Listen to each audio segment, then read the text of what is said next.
News. In our top story tonight, the rescue and relief effort by Barbados and several other regional entities in the wake of the devastation caused by Tropical Storm Erica in Dominica continues tonight.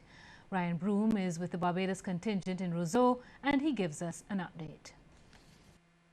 For the second straight day, the Barbados Coast Guard's HMBS Trident vessel returned to the southeast Dominica community of Petite Savane to help rescue scores of stranded residents. Yesterday, the Trident and its 18-member crew rescued just over 200 men, women and children from that coastal community before taking them to the Dominica Grammar School in Roseau. As for an update on the current situation, I spoke to the general manager of the Dominica Electricity Company, Bertilia McKenzie, and she told me that electricity service has now been restored to just over 85% of the island. Meanwhile, efforts are still ongoing to restore water service, while mobile service is just about fully operational. I should also note that the least hit areas in the island are slowly coming back to life. Banks and retail areas in the town have been reopening every day to ensure that residents have access to their everyday daily needs. The main complaint in the town area is the dust. Business owners and residents have been busy wetting down streets and sidewalks to help with the dust that has been left by the overflow of sediment from the river. Some of them have been wearing dust masks and added protection from the elements. Reporting from Roseau in Dominica, this is Ryan Broom for CBC News. In the meantime, some residents of Petite Savane who were rescued by the Barbados Coast Guard's HMBS Trident spoke to Ryan Broom about their experiences and of the heartbreak of watching their loved ones perish. I have never seen such a thing. That was a big shock to every member of the community. No one expected the entire community would be devastated like this, My grandparents and those before them never saw such a thing. But there is one thing, I have to thank the Barbados government for that great assistance. Most of the people, in Petite Savane, it's a community where people heads are together. So anybody who dies is someone's friends. So most of the people who die are my friends, I feel quite bad about it. So I hope we can rebuild back in a couple more years' time. I see a lot of things happen. Slides go down, people die, I take out dead body in the sea. Yeah. We experience a lot of water, but thank God my house is safe. We have nothing did not happen, but I had to obey because they said the government had said that to leave the place. So I obeyed and I leave the place. And the United States Embassy in Barbados says U.S. aid is in the process of providing $50,000 in humanitarian assistance for Dominica. U.S. aid will be working alongside the Dominica Red Cross to provide essential relief items to citizens in 9 hard-hit areas identified by the government in Roseau. U.S. aid has deployed a 4-member team to provide initial damage assessments and the needs analysis. Additionally, the United Kingdom Department of International Aid says a British ship is sailing toward Dominica with relief supplies. The British vessel is carrying a range of disaster relief items, including beds, shelter, torches, stretchers, and supplies of fresh water. Also on board the vessel is a Lynx Mk-8 helicopter to help with distribution and search and rescue. British High Commissioner to Barbados and the Eastern Caribbean, Victoria Dean, says her government is working hard to offer the very best support that it can. She says the Department for International Development has already committed £300,000 in immediate humanitarian aid. In other news, all is set for the smooth resumption of a new school term in Barbados next week. The president of the Barbados Union of Teachers, Pedro Shepherd, is hoping that it's free from any disruption. His comment comes on the heels of an announcement by Minister of Education Ronald Jones that remedial work at all schools is almost 100% complete. Schools should be ready for the intake of students on the 7th of September. I have been told that there are some schools that are still undergoing repairs, but I am confident that the Ministry of Education and the EPIU, the Education Project Unit, would have everything in place for teachers and students to be received on the compounds of the schools across the country on the 7th. And Mr. Shepherd says the union is disappointed at not having the customary tour of the facilities to examine for itself the state of readiness. However, he says they're prepared to take the minister at his word. We await the arrival of the school term. Previously, the union would have been invited to join the ministry in touring the schools which were under the summer program. This has been suspended. We have not been accorded this privilege over the last maybe 4 years. So we can only say based on what teachers may report or what persons in the area would report in terms of the state of readiness for school. A Christchurch man accused of murder will be spending the next 4 weeks at Her Majesty's Prison at Dodds. This after he was remanded when he appeared at the District A Magistrates Court today. Police say 38-year-old Cedric O'Neill Maynard of Kingsland Crest has been charged in relation to the stabbing death of 43-year-old Christopher MacDonald Callender. Maynard was remanded until September 29th when he's due back in court. Callender was reportedly stabbed multiple times during an incident at the Zanzibar in Nelson Street, the city, on August 22nd. He subsequently died. Police say Maynard is also charged with 2 counts of serious bodily harm in relation to the wounding of 2 other men associated with the same incident. We'll have more news for you in just a moment, but first we want to get your take on this question. Do you think that vulnerable Caribbean countries like Dominica should have greater access to international aid? You can text yes or no to short code 8111 and we'll have the results at the end of the news. Sale, sale, sale at Shoemax. The place to go for ladies' footwear is Shoemax at Dowell's House, Palmetto Street. For work, casual, school, and wide-width shoes for maximum value on lady shoes and selected items for only $29.95. Go to Shoemax, Dowell's House, Palmetto Street.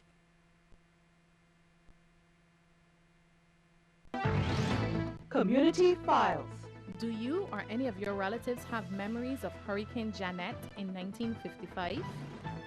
Share your stories with us at the Barbados Government Information Service as we mark the 60th anniversary of the passing of Hurricane Janet in September. Call the television section at 427-4853 or 426-2242 with your details between 8:15 a.m. and 4:30 p.m. weekdays. The summer parties are heating up, but Byco can cool you down with a great summer party special. A 4-liter Byco value pack, now only $34.99. Or grab the 1-liter size for just $11.99. So when the party gets hot, hot, hot, cool down with Byco's summer party special. Available from participating retailers, Byco Mobilers, and the Byco Direct Outlet on Harbor Road.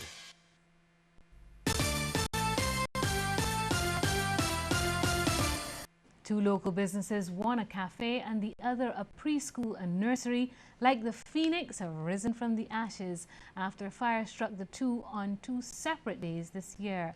The owners, 2 women, faced several obstacles but fought back, as we hear from Kishmar Saint-Just, who paid a visit to the 2 establishments and filed this report.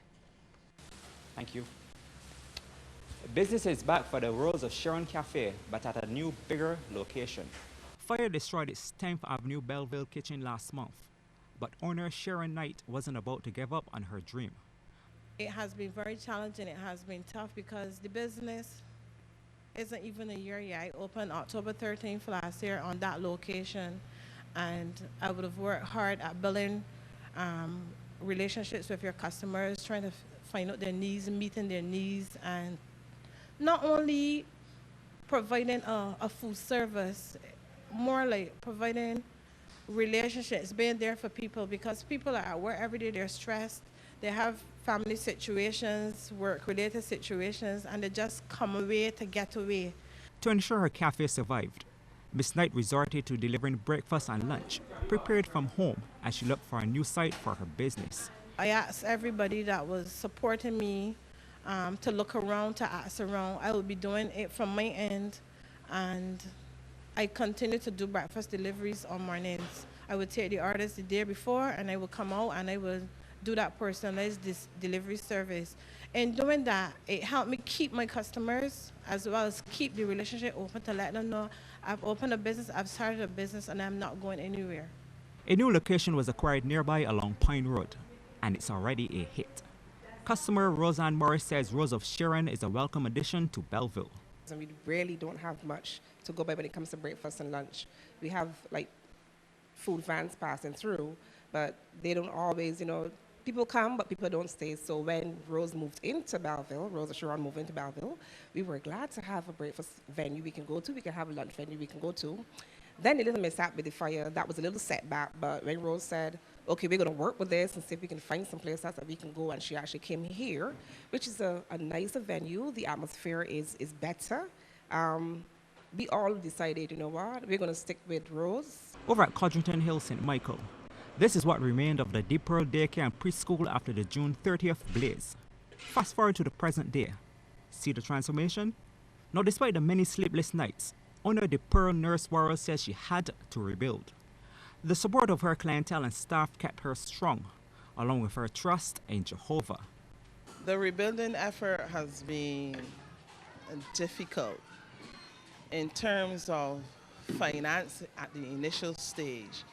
But as I said before, with the help of Mr. Richard Lynch from Home Improvement and the Barbados Lumber Company team, that has started me going. So that pushed the rebuilding stage. Then it was hard after that first stage with money to pay the staff and the workers and stuff. It was difficult waiting on the insurance to come through. The daycare is now ready to welcome the new school term Monday.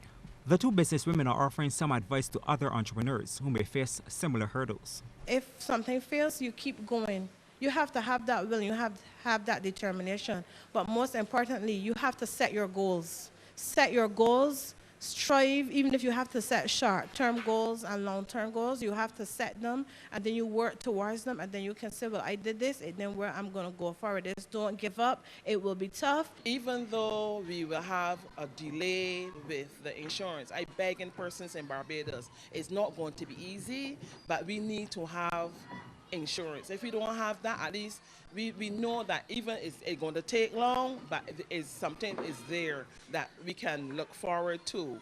So they need to put that in place. Kishmar St-Just, CBC News. Well, Labour Minister Dr. Esther Bayer has revealed some of the reasons prompting her ministry to make a public call for proposals as it reviews the Employment Rights Act. While seeking general input from all stakeholders across the board, the senator says there's some grey areas that need clarity in order to better protect the rights of employees.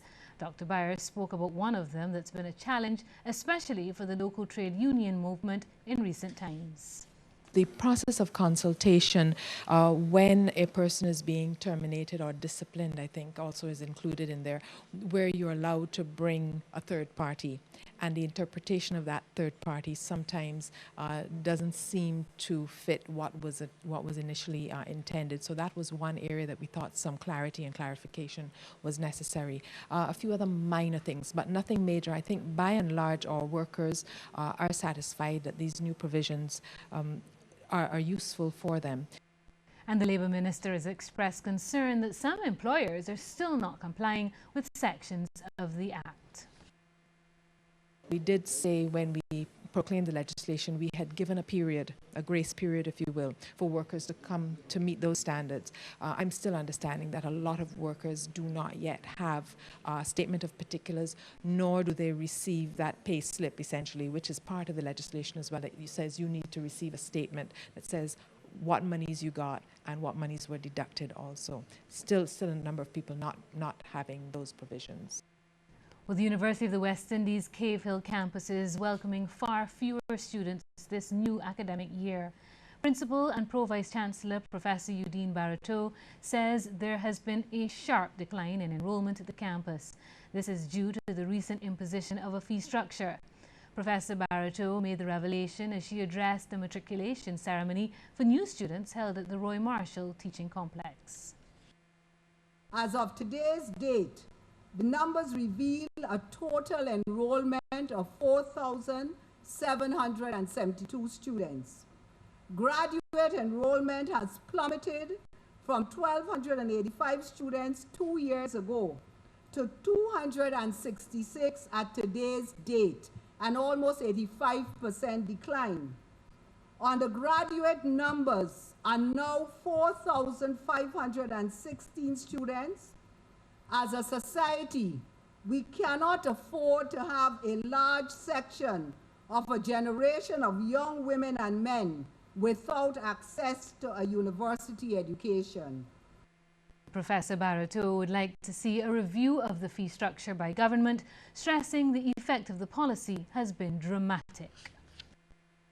I urge the government, on behalf of Barbadian students, to investigate ways to make it possible for students who wish to earn a degree at the Caville or any other UWI campus to be able to do so. I wish to assure the government and the public that the Caville campus has been vigorously pursuing internal measures to effect cost savings. And Vice-Chancellor of the UWI, Professor Sir Hilary Beckles, in his address to the new students, spoke of the resilience of Caribbean people in the face of challenges of the past and of the recent recession. He's of the view that each generation must take responsibility. I would love to be a matriculant today, to go back 40 years and start all over again in this time. It's a wonderful time to be young, brilliant, and creative. Those critics of our people have argued that Caribbean society has exhausted itself, that we have struggled, yes, to create democracies, we have struggled out of slavery, we have struggled out of colonialism.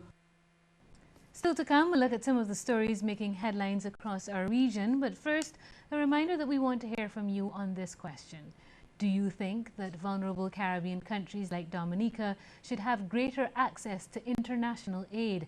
You can text yes or no to the short code 8111. The result will be at the end of the news. A reminder, you can also